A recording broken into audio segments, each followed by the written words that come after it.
Welcome into the Paul Kuharsky podcast. I'm Paul Kuharsky of paulkuharsky.com. Good to see you. Say my name 3 times. Brings us all good fortune. Maybe a pot of gold to end the rainbow. I don't know if there are any rainbows at the end of what's been going on in Nashville weather-wise. I am home because officials are advising people to stay home because of flash flooding and the like. Imagine me at Edley's, smell the delicious barbecue. I would prefer to be there. I am nevertheless at the home office here in Brentwood, Tennessee. Been very stormy here. I know a lot of you in Middle Tennessee have had the same. We forge on as we always do. Good to be with you. Appreciate Edley's and Zen Sports, sponsors of this fine podcast. Today, we will look a little bit at the Titans figuring out their culture as they add players. We'll talk about them saying at the owners' meetings where I was with them in Palm Beach, Florida, just a few days ago, that there's no right price in a trade offer if you see a franchise quarterback staring you in the face at the number 1 pick in the draft. We'll talk about spots where the Titans may be relying on questionable incumbents in the coming year, and all of that. And of course, we'll take all of your questions. Come on in and feel free to load up on them. I'm always excited to see you coming on in here. Hope the text has hit. Welcome in, and it's always good to see you. Want to start on this idea of the Titans culture, which is always kind of a question mark when it's attached to a new regime. And the Titans obviously have a semi-new regime, which is always part of the problem, right? And so in my conversation with Mike Borgonzi in Florida, which was concurrent with my conversations with Chad Brinker and my first of 2 conversations with Brian Callahan, I kind of asked him about that culture, and he said, I don't really know everybody here yet. I'm getting to know people. I haven't met everybody. So he doesn't know the locker room. He doesn't know the players. He certainly doesn't know beyond film their practice styles. Those guys don't walk through the middle of the locker room, but they do get a sense of how these guys carry themselves in the locker room, lead in the locker room, present the organization to the public, et cetera, et cetera. And so to a degree, he's the leader of a blended family now in terms of the people that he's bringing in, melding with the people that have been brought in certainly in the last year, who are still going to be foundational pieces of this franchise going forward. Particularly the top 2 draft picks and Latham and Sweat, but you would certainly include Brownlee in that, and maybe a couple of the free agents or the trade pieces. And then he's trying to bring in culture setters. Certainly, if Cam Ward is the number 1 pick in the draft, he's going to be the culture setter. A number 1 drafted quarterback is the guy, clearly. Of a rebuilding organization trying to get on track. And so it strikes me as a little bit awkward. This is one of those things about having a regime that's not on the same timetable, where you have a coach and a president of football operations who are a year ahead of the general manager, who may have to, in some cases, sell their guys to the general manager. The general manager who hasn't seen these things firsthand, but has to take secondhand information from the president of football operations and from the coach, and it's less than ideal. I asked Dan Quinn, head coach of the Washington Commanders, who had a remarkable year 1 turnaround led by Jaden Daniels, obviously, about kind of managing what he and Adam Peters, the first-year GM, both who came in on the same clock, how they managed this idea of coming in and kind of appreciating and considering what they inherited while blending in everything they added. And he said, well, for us, it was everything new. Nothing in the past mattered. Everything new, everything forward looking, nothing backward looking. Well, that's kind of how it should be, right? When you're bringing in two people, the two most important figures in your leadership, the GM and the coach, come in together and they say, blank slates, new regime, loads of new people, and we're looking forward. Well, the Titans don't have that because Borgonzi's looking forward, but Brinker and Callahan have a toe in what they invested in last year.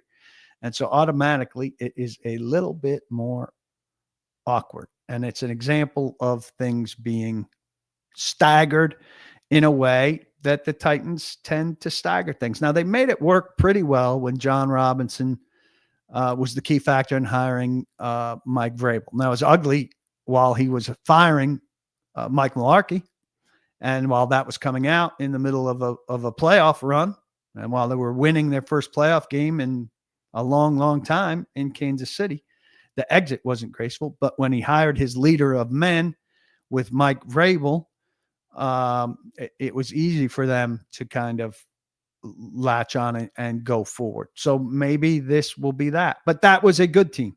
And this is not a good team. This is a bad team. And so it's different and it's awkward. And we're going to have to see how that goes. But that's something that is added to the mix here and didn't have to be this way.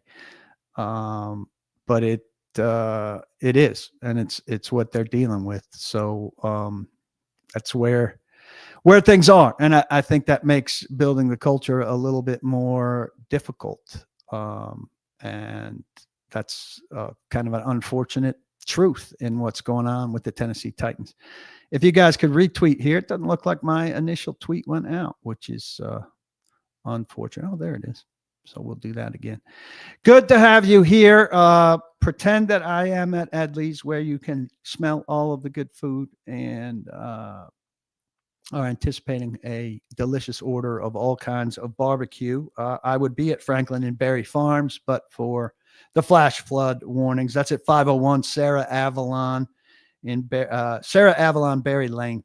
More easily said, it's just off 65 and Paytonsville Road, south of Nashville. That's my favorite location, but I also eat.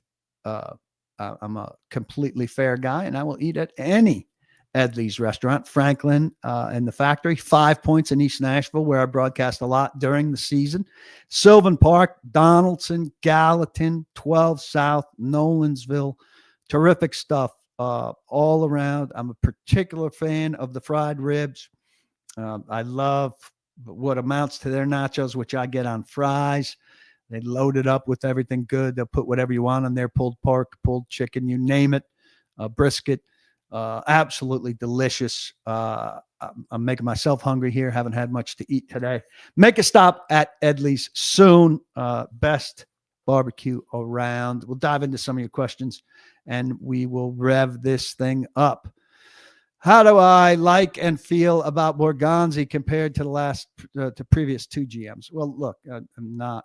It's very easy not to be a big fan of Rand Carthon, who was did not do a good job here. His personnel wasn't entirely horrible. He was not well respected among the people in the building, which is a big problem. John Robinson was very good early and very bad late. But he certainly owned his work. But it's too early to have much of a feel on Borgonzi, and I need to see Borgonzi's people on the field. Haven't talked to him as much as I would like. Looking forward to getting to know him. I think that stuff will become. We'll hear more from him after this draft, which is obviously the most recent is usually the most important, but this is the biggest draft for the Titans in a long, long time, and we'll see it. Jonathan Merck, is Ward a done deal, or are they making people believe it to drive up the price? I don't know that it drives up the price for people to believe that Cam Ward's your guy. I mean, they said if Cam Ward's their guy, they basically said if Cam Ward's their guy, they're not dealing out of it. So I don't know how that necessarily drives up the price. It's going to cost a bucket load to get up there one way or the other. I don't know that their feelings about Ward have a hell of a lot to do with it. I think they either like him or they don't. If they don't like him, then you're in a competition with other teams who like him. Yeah, I saw this report from A to Z that Amy Adams Strunk was at Ward's private workout. Big deal or not? I think it's a deal. But again, that doesn't mean that she loved him. That means that she was getting an opportunity to know. She's going to go along with what her football people want. I think it's a bigger development in that the absentee owner showed face at a Titans-related football event. That's somewhat extraordinary. Wonder if she had something else to be in Florida for and stop by. So I found that interesting, and they did a good job of keeping it quiet for a few weeks. Call Aunt D's crazy, but he's not sold on Ward at all. Hope I'm wrong, and it is at least Andy Dalton. I'm not sold on him entirely easy. I'm not sold on him entirely either. But we've got 3 weeks here to see what they settle on. I think after April 9th and the pro day in Colorado with Shador, they'll come home, and I think within a week of that, they'll know what they want to do, what they intend to do, and we'll see how much of that gets out. Have I collaborated with Nick Suss before, and am I looking forward to the 440 Saturday party? Jordan, I have not collaborated with him. Our jobs kind of prevent that. The Tennessean is not a big fan of mine. And so it will be fun. Nick is a very clever and interesting guy.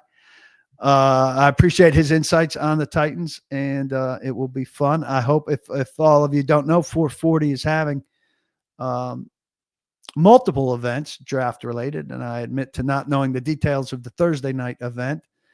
Saturday night, though, after everything is over, Nick Suss of the Tennessean and I will be part of a gathering that benefits a children's charity, and we will share our thoughts in a big off-the-record get-together. And details of that are available through 440 if you go and watch a football show from Monday, or I'm sure a football show from earlier today with Nick and Braden Gall. In the show notes, there are links and details. So we look forward to seeing a lot of you there. Amy Adams Strunk was at the owners meeting. I did not see her for myself. I saw members of her family and chit-chatted with them. Was told by multiple people she was there. I did not see Jerry Jones either. And Jerry Jones is the most visible owner in the NFL, as opposed to Amy Adams Strunk, one of the least visible owners. So I have no reason to believe anything else. Adam wants to know, as of today, what direction would I go?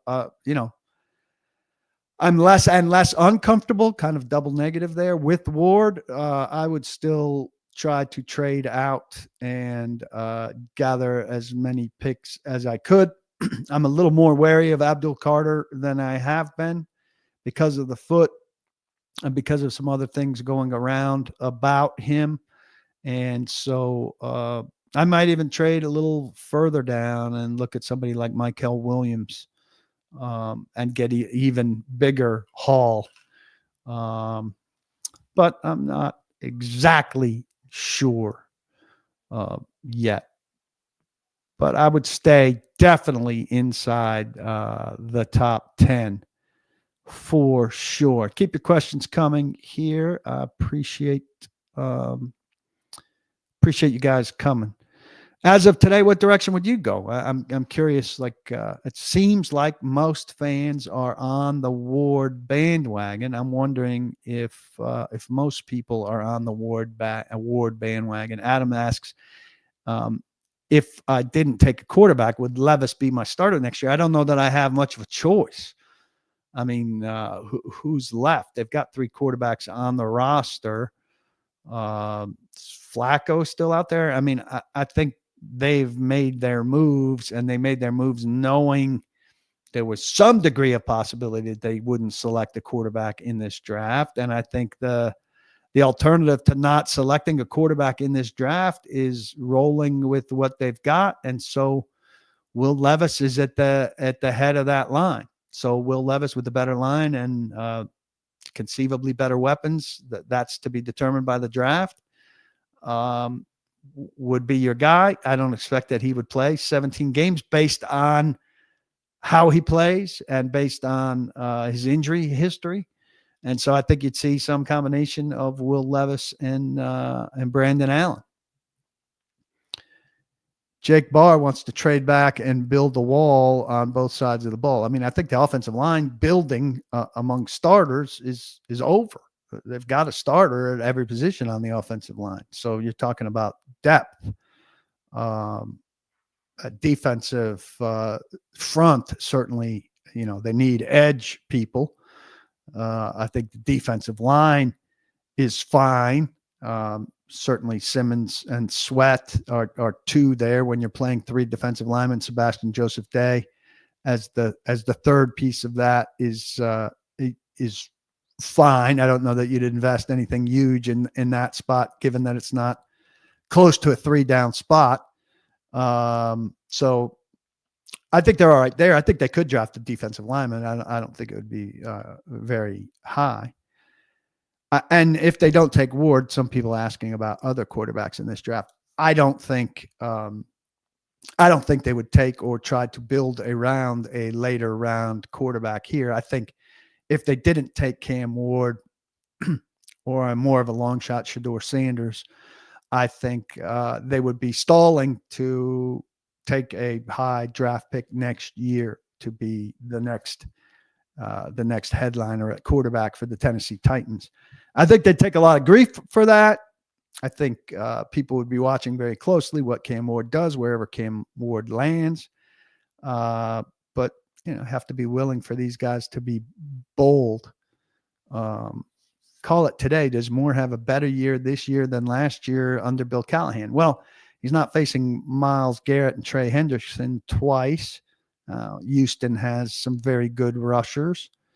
But I do think it's not just the Titans who thought that Dan Moore was a player on the rise and a valuable commodity in free agency. The Patriots liked him. The Chiefs liked him. I think the Jets liked him. There was a pretty substantial market for Dan Moore. Do I think he's giving up, 12 sacks? No. Do I think 12 sacks given up were that's a little bit of a tricky stat. We all saw, I wish I could remember specifically, some of the Titans sometimes credited with the sack that wasn't necessarily accurate. But Russell Wilson and Justin Fields one of them was the worst quarterback to protect for, and one of them was the 4th worst quarterback to protect for. So I think that factors into Dan Moore. I don't think Dan Moore is a fantastic player by any means. I think he's tremendously better than Dennis Daly or Andre Dillard. And so, I expect the Titans to be a lot better at left tackle than they have been. Now, Latham was better last year, but he faded as the season went on and, talked pretty candidly about that. And so I expect Dan Moore to be substantially better than the Titans have been at left tackle over the last several years. Stewart's going to lead me into my next bigger topic here. He asked, do I think the Titans will add another linebacker in the draft or free agent, or will they ride with the current roster and pray for growth from their young topics? So I wanted to talk about spots at which the Titans will be relying on incumbents and the growth of incumbents, and maybe some incumbents that, being pretty hopeful on. Now, I like Bryce Oliver. I like Bryce Oliver's upside. I don't like him as a potential number 2 receiver. Here's Brian Callahan from the owners' meetings on Bryce Oliver. Really excited about Bryce's potential.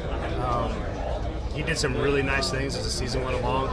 He's big, he's strong, he's fast. I think him getting the experience in special teams was critically important for him. He started to actually play football the way you want to see a guy play, and had a handful of catches as the year finished. I'm excited about what he could bring for us. He's got to have a really good offseason. He's got to make that next step. And for a guy like that as an undrafted free agent, those are critical moments and critical opportunities. So, but I think he's up to it. I'm excited to see what Could he take bring. that NWI role? I think it's possible. Too early for me to say that he can do it because he played a really a big role for us. But yeah, he's got the capability to do it. Did you notice that shift in bald reporters behind Brian Callahan there? Magically, Pete Prisco turned into Rob Domofsky. Bald brotherhood in NFL writing fraternity. So they like Bryce Oliver. I mean, I think there are things to be encouraged about regarding Bryce Oliver. This is a long way around to get to the inside linebacker question, but I'm getting there. If they project Bryce Oliver as a number 3 with Van Jefferson, maybe that's okay. Still, you're an injury away from these guys being too far up the depth chart. But they've got to draft a number 2 wide receiver at the very least. Ideally, you would draft a number 2 wide receiver and still add another option to the mix. Either one of the, ideally it'd be another good value draft pick. I don't know how likely that is given their long list of needs. Or you'd have, one of these, a Tyler Lockett's price come down, and you'd be willing to take an older guy who may be able to sustain what he's been doing. Tyler Lockett has been a durable and consistent player in the league. Inside linebacker, Callahan mentioned Cedric Gray, James Williams needing a step up. Did not, interestingly, mention Otis Reese there. He also mentioned possible adds. Look, Cedric Gray and James Williams have proved nothing. Are you going to have to go into a season if you're the Tennessee Titans and play a couple guys who are unproven at a couple spots, given, how many holes you have and how few, not how few, but, non-top 100 draft picks sliding into the lineup like Jarvis Brownlee did are rare. So could they do that? Could Cedric Gray, 4th round pick, emerge, be healthy, and play well as a 2-down inside linebacker? Sure. That's an ideal scenario. And a good football team, a better football team needs to have some guys doing that. It'd be good if they had at least one more option for that spot to protect against injury and the like. If Cody Barton goes down, they're in trouble, right? Because then they don't have anybody who's experienced, who can be the 3-down inside linebacker if they've got one on the field for 3 downs.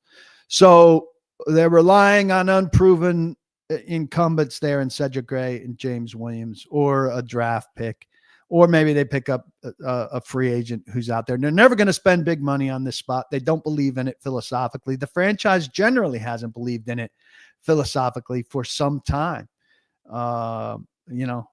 Randall Gottfried and David Thornton are the only 2 guys who really have gotten significant money and significant run as like highlighted guys for the Titans at this position. Other guys that they're counting on who are kind of, Corey Levin, they said, well, if somebody better shows up and emerges to play for Cushenberry early, if we need it, so be it. But we're comfortable with Levin. I mean, Levin's been on and off the roster 8 or 9 times. So sufficient, but you'd like better. Arden Key is an incumbent who right now is in line to start. You'd rather he be a 3rd guy. I don't know if they're going to draft a top edge rusher. Does that throw Arden Key to the third with Draymond Jones starting? That would be the best spot for Arden Key. L'Jarius Sneed, we have no idea what they're going to get out of him. You know, you need a semi-elite year out of him to justify the third-round pick you gave up for him. They left the door open for Nicholas Petit-Frere to compete for swing tackle. You know, they signed Blake Hance. Blake Hance is cheaper, but he's in no way been anointed to be the swing tackle. Leaving the door open for Traylon Burks. They don't have numbers at wide receiver. He's got to heal up that ACL. He's not going to be ready for camp. Could be ready for opening day. We know how that story generally goes. And back to the culture thing for a second. I mean, I think guys like Dan Moore, certainly Kevin Zeitler, maybe Xavier Woods are culture adds, certainly. And Borgonzi talked about lesser guys, DeVito, a defensive lineman, Fasano, a tight end who we got to know here as being significant cultural adds in Kansas City in bit parts. Maybe the Titans are still to add some of those guys that'll be cultural guys, but I think the draft picks, certainly the first 2 draft picks, are going to be big culture guys. If Ward isn't the dude, says JR, we're just floating in purgatory. So interesting. I mean, they could float a little bit longer in purgatory. In a long range plan to get out of it. JR said, that being said, I'm going to be disappointed if we just pick at 1 with our number 1 roster. Well, you can't have it both ways, JR. You're either you're floating in purgatory if it's not Ward, and you don't want it to be Ward. So you got to pick. Oliver's NWI on steroids. I don't know about that. He's NWI with speed. Could be NWI with speed. He hadn't produced anything yet. So, I mean, we all, not all of us, I certainly had issues with NWI. You can't argue with the fact that he did the right things all of the time. And last year he was exceptionally productive on 32 catches with 9 touchdowns is unheard of. Howie says, probably safe to say that Callahan chose Oliver to come to the Titans last year. Why is it safe to say that? Coaches, may or may not have a hand in an undrafted, he was an undrafted rookie, right? I mean, anybody could have had a hand in him. The coach can fall in love with the guy who's brought to the team by anybody. I think that's a reach. G says, I would feel good about it if Oliver's our wide receiver 4, let him earn wide receiver 3 reps, but I'm with you, Paul. He can't be wide receiver 2. I can't imagine. I mean, they're drafting a wide receiver in the top 4 rounds here for sure. Levis as a starter will get you an empty stadium, says Richard. I don't think they particularly care about how full the stadium is this year. I don't think it's a big thing for them to have a full stadium in 2025.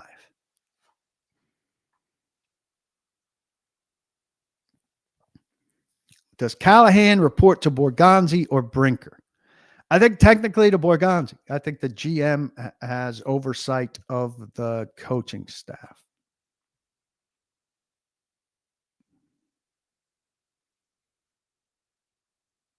Purgatory is being kind, Nicholas says, in terms of if Ward isn't the dude, they're just floating in purgatory. I mean, on the one hand, I understand that, but if they don't draft Ward, I'm presuming they've traded out of that spot. If they've traded out of that spot, they've gotten themselves some draft capital. If they've gotten themselves some draft capital and they do well with it, do reasonably well with it, they're building up a roster, and building up a roster is better than purgatory. Adam asked about the stadium. Stadium's due to open in 2027. Will there be a good tight end in the 4th round? I mean, the top tight ends will be gone by the 4th round. The top anythings will be gone by the 4th round. I think there is a scenario, and I've got something to write about this, where they could see a tight end as a more promising player for their offense than a wide receiver. Maybe in the 2nd, maybe if they drop down in the 2nd, maybe in the 3rd if they drop down in the 2nd and get themselves a 3rd round pick. I would not be exceptionally surprised if they drafted a tight end before a receiver in this draft, in the way things if things panned out that way. It's not as wide receiver heavy, and there are some tight ends that can line up on the line and also make a lot of plays. Let me tell you about Zen Sports. Go to Zen Sports, download the app, sign up using the code TNPaul. Zen Sports going to take care of you in a way that none of these other betting apps do, with concierge service. And they're not going to limit how much you can bet. So if you got a really strong feeling and a good bankroll on a game, and you're used to going to 3 different sites in order to put down as much money as you want to on a game, you can stop doing that by signing up at Zen Sports and going there and placing a bet with all that money at one spot. You can move a line at Zen Sports if you're making a big bet. So you don't have to go running around to multiple apps and sign in to 3 or 4 different places to make the kind of bet that you want to make. You can make it at Zen Sports. Go to Zen Sports, download the app, use the code TNPaul to sign up, and make the big bet that you want to make on the game you want to make. And then, if you're looking to get a front row seat to see your favorite NHL team come to town, your favorite NFL team come to town, or you're just looking for primo tickets to a Titans game, or you want to head over to Memphis and have a primo seat to see an NBA star come to town, come to Memphis and play the Grizz. These are the guys that are going to line you up and hook you up with the possibility to do that. So I can't recommend them highly enough. Zen Sports, check them out. Be sure to use code TNPaul. Gambling problem? Call 1-800-889-9789. Terms and conditions apply. Must be 21 and over and in Tennessee to bet. Zen Sports. Use code TNPaul. Number 1. This guy, Dwayne G., is known as number 1. Are there any guys in the area 35 that you would say must stick and pick versus trading back? Luther Burden has become really, Dwayne, the popular answer to this question. James Foster has a piece at paulkuharsky.com now about Burden and Pierce, the pass rusher from Tennessee. This is a third of his story. He's kind of buying or selling some trends that are out there draft-wise. This is one of them, that Burden and Pierce are going to last until 35, and that the Titans would have an opportunity to take one or both of these guys at positions of need for the Titans. Burden lasting till 35 is one that he thinks will happen. And I defer to people way smarter on draft matters than me, like him. I think Burden would be hard to pass up there. The thing about Burden not having, big senior year, and I know Nick Suss is big on this, and I agree with him. A guy who's done everything you would want to be in line to be like a huge, watch this guy for his final campaign because he's going to be a big time prospect, and then doesn't have that great last year of college.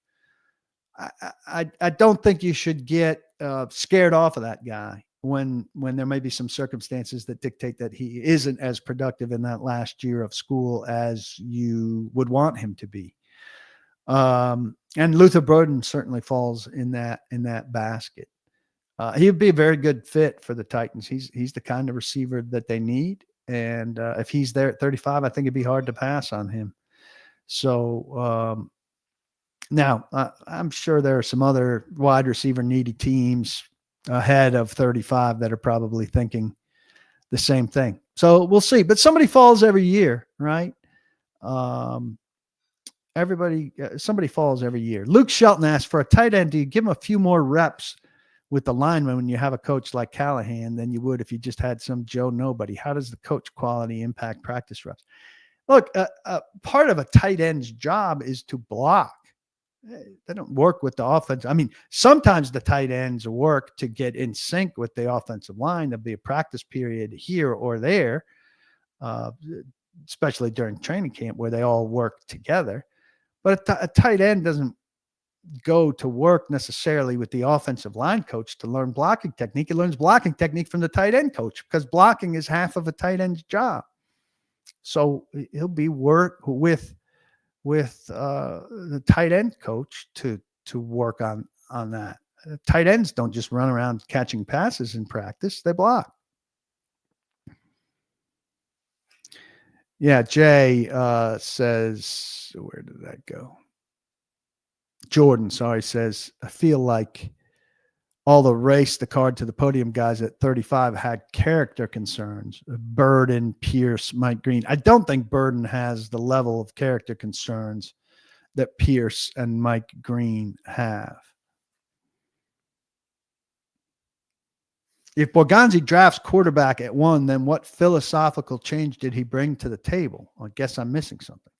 Well, did he have to bring a philosophical change to the table to draft a quarterback at number 1 for a team that needs a quarterback at number 1? I don't understand. Like, you want him to do something wild and crazy in order to express a philosophical change? When they have a huge positional need and they're in position to address the big positional need, if they judge Ward to fill the biggest positional need you could have with the biggest answer to the positional need, I don't understand.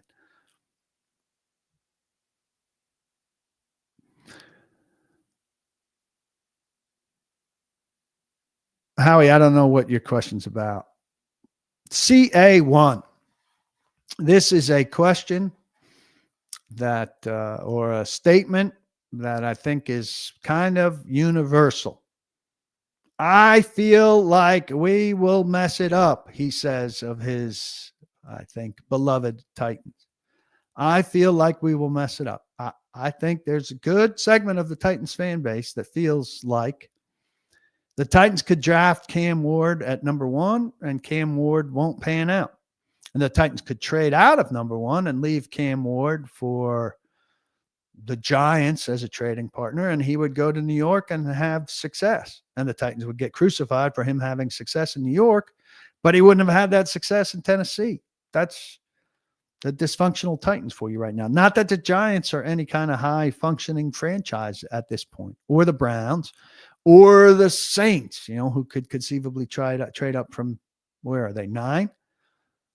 I think the Titans have bought themselves that feeling, CA, with the way that they have operated at this stage over the last 3 years, and hiring a general manager that very quickly did not pan out and was exposed. And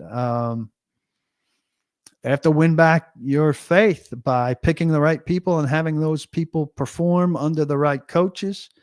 And there are a lot of question marks there, and it's entirely fair to feel like they will mess it up. They have to prove to you and to everybody that they won't. And that's going to take some time. How far back, William Young asks, from 35 do they have to go to get a 3rd round pick? I haven't looked at the charts, but I would think, 8 or 10 picks will get it done. Dwayne says it's a shame in a strong tight end draft that the Titans ended up with Josh Wiley. The Luke Fickell, Mike Vrabel connection did not get it done there with a Cincinnati tight end. Maybe they can get more out of Josh Wiley, but it seems like we've seen what Josh Wiley is, and it's not enough to not need another tight end by any means. He's not going to be number 1 tight end for this team or for anyone. Now, maybe he could be play a part, but he's not going to be number 1. Mr. Meadows asks, has there been any news from the Saints media that the Saints have an interest in Ward, or is this all from Ward's one comment? I'm not sure, to be honest with you, but certainly the Saints could use a reset. I think Derek Carr has probably done as much for the Saints with the Saints as he's going to do. Let's see what Nicholas. With respect to, I feel we will mess it up. The colossal problem is that the sure best players in the draft, the safest prospects, are not the quarterbacks. The Titans team needs to make this whole thing precarious. I want the Titans to succeed, but instant success feels like Hunter or Carter. I think that's a very good point. The safest guys are not the quarterbacks. And when you get to that, it also comes with the idea that you're going to be looked at as trying to outsmart everybody. They can't care about that so much, right? But it's very hard and largely unprecedented for a quarterback needy team sitting at number one in the draft not to take the best available quarterback. Because while the miss rate is high, you generally you bank on the hit chance. We've got a chance to hit on a guy who might be really good, and we need to roll the dice on the chance that he'll be really good. And also, picking up on what you're saying, I'm not sure. Like for a while, Abdul Carter looked like an absolute sure thing. But now you hear some concerns about his size, and his foot is definitely a potential problem. His shoulder hasn't necessarily healed as well or on the timetable you would want, unless they're using his shoulder to hide his foot. Drew Rosenhaus, one of the biggest jerks there is, proclaimed at the combine, he'll do everything at his pro day. And then he did nothing at his pro day. And he said it was because of his shoulder, but maybe it's because of his foot. He's got some background stuff that is viewed as concerning by at least some people who are doing drafting. Who are doing drafting, who are out of range of Abdul Carter, but say, hey, be sure to check into X, Y, and Z. Hunter, it doesn't seem Hunter very intriguing, but it doesn't seem like the draft world is as goo goo gaga over Hunter as much as it should be.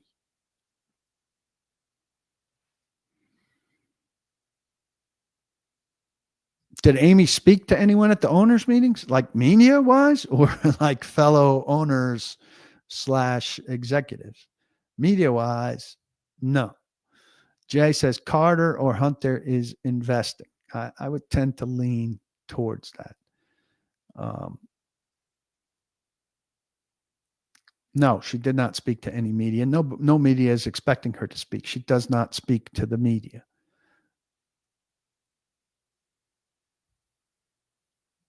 The movie Draft Day is one of the stupidest movies, football or not football, that anybody has ever produced. J-Rob. William Young says J-Rob would draft Carter just because of the foot injury. Let's see what else we have here. Let's make sure that we clear out. The no draft price. I think it was relevant that these guys said this when I met with them on Sunday night before Callahan spoke, at his table on Monday. And I think, it was just significant. I think a lot of us in the media were saying this. If the quarterback at number one is, you consider him a franchise guy, of course you take him.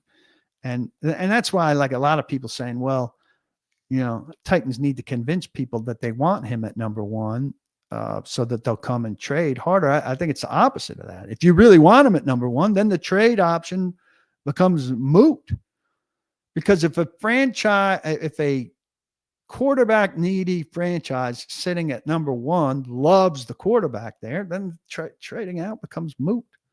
What are you willing to trade for? If you think the guy has potential, he doesn't have to be Patrick Mahomes, but if he's going to be a winning quarterback for you for 10 years, what's more valuable in the NFL than a winning franchise leading 10-year quarterback?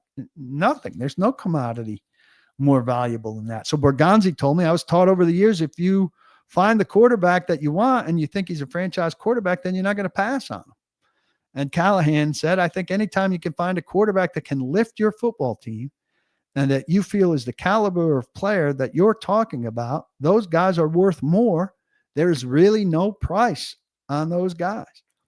They said the words that all of us, I had been saying, and I think that's significant to hear it from the Titans brass. And so, a lot of people made it like, well, they're just saying it to say it. Well, I don't think they're lying there. Now, the question is, does Cam Ward fit that definition? If Cam Ward fits that definition for them, when they sit down and put a bow on all this, it's done. And he's going to be the pick. Now, if he doesn't fit that definition, then they're looking to somebody for whom he does fit the definition. And then you go from there. Then you're going to JR his investment into Carter or Hunter or lower. Now, they've also talked about really investigating the top four: Ward, Sanders, Carter, Hunter. But, I said, are there odds that you're drafting outside of that four? And Borgonzi said, we've certainly investigated the entire draft and everyone to be ready for any scenario, and that's possible. And they're also allowing for the possibility that they're moving forward with Levis and Allen and Boyle. Oh, Boyle just makes me shudder. But they're allowing for the possibility that those three are their quarterbacks moving forward, which I can get maybe going forward with Levis in a stall tactic year. If Tim Boyle's on the field at all, that's going to be highly, highly, highly unfortunate.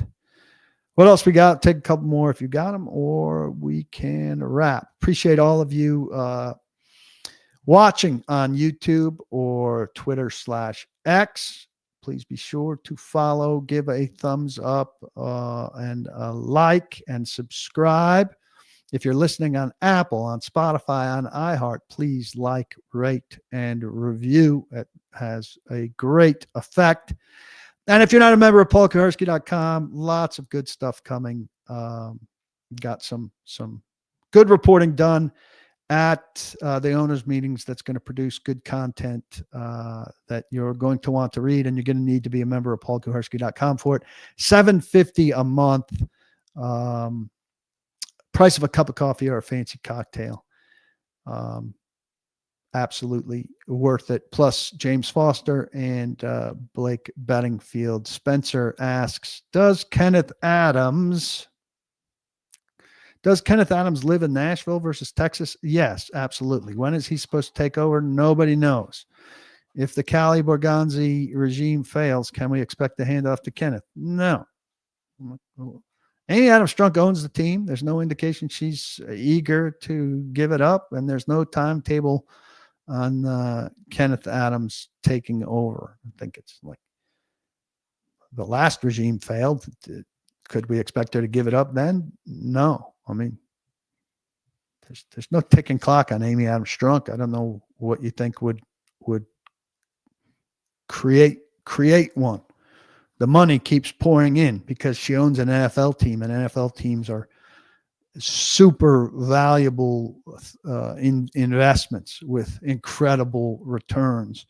Whether you're, better if you're winning than if you're losing, but pretty damn lucrative if you're losing. Article coming on a underappreciated, undervalued, unseen element in what the Titans and several other teams value in prospects beyond height, weight, speed. I'm excited about that. Cali has already failed, says CA1. I mean, it's pretty harsh to make a one-year judgment on anybody, player, coach, executive. That's a pretty fast timetable. He failed at year one. Absolutely. Gets a chance for year two. Absolutely.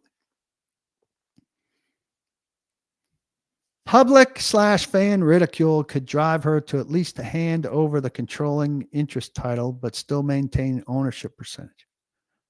Why? I mean, Dave Tepper has gotten more public fan ridicule probably than anybody in Carolina. There's no like public fan ridicule. You think these people care? She can lock herself up in her mansion and put on headphones, go ride her horses. She can ignore everything. You think public or fan ridicule overtakes cash flow? I just think it's very naive to think that me complaining and you complaining is going to prompt her to take her hands off her family business. I don't understand. I think that's very, really overrating. I mean, look at professional sports all around. Most losing teams, most longtime losing teams have bad ownership. And by the way, what was it, 4 years ago that the Titans had the number one seed in the AFC? This is not as long suffering a deal as people want to make it out to be. Josh, very funny, says, wait, Amy doesn't read YouTube comments? Amy probably has people on staff whose job it is to make sure those YouTube comments get nowhere near her eyes or ears. Nowhere near. CA says 32nd ranked coach. I didn't know that there were coaching rankings that were of any meaning. Like according to who? Yahoo or NFL.com or ESPN? Like there's no coaching rankings that mean anything. Coaching rankings are connected to, he's 32nd ranked coach based on the fact that his team has the number one pick in the draft. Look, it's kind of pointless to argue about Callahan's success or failure right now. He's the coach heading into this year, and he's got a chance to prove that he deserves to be the coach for longer. If he's terrible, he'll be gone. If he's good, he'll be back. And if he's in the middle, we'll be discussing whether he's going to earn a chance to stay or not. We'll end on this Levis stuff. Spencer says, this contingent of Levis supporters is crazy. I'm a UK graduate and was all in, but at some point you have to call a spade a spade. Well, look, Levis has not done anything that makes you think they should move forward with Levis as a starting quarterback. Can he be better? Yes. I mean, guys are allowed to get better. I don't wash away last year and say you can't judge Will Levis because the protection was poor and the weapons were poor. Guys have come into the league and shown that they have good quarterback qualities despite playing behind bad protection and with bad receivers before. They've elevated bad receivers and they've made bad protection look less bad. And he didn't do that. So those are strikes against him. That doesn't mean that he absolutely can't be a quarterback in this league. I think maybe he can. I think it's more likely it would come in a different location after he goes and sits behind a good quarterback with a established coaching staff somewhere, in 2 or 3 years. I don't think he's going to have any kind of great success if he's a Tennessee Titans quarterback in 2025, though I think he could have more success than he had this year. We'll see. But I think he's wired to make some bad plays. I think he's wired to make some bad plays. All right. Eat at Edley's, bet at Zen Sports, join paulkuharsky.com. Don't block the box, and be sure, please, to lock your locks. I appreciate all of you coming by. I look forward to seeing you again very soon. Have a great rest of your day or evening.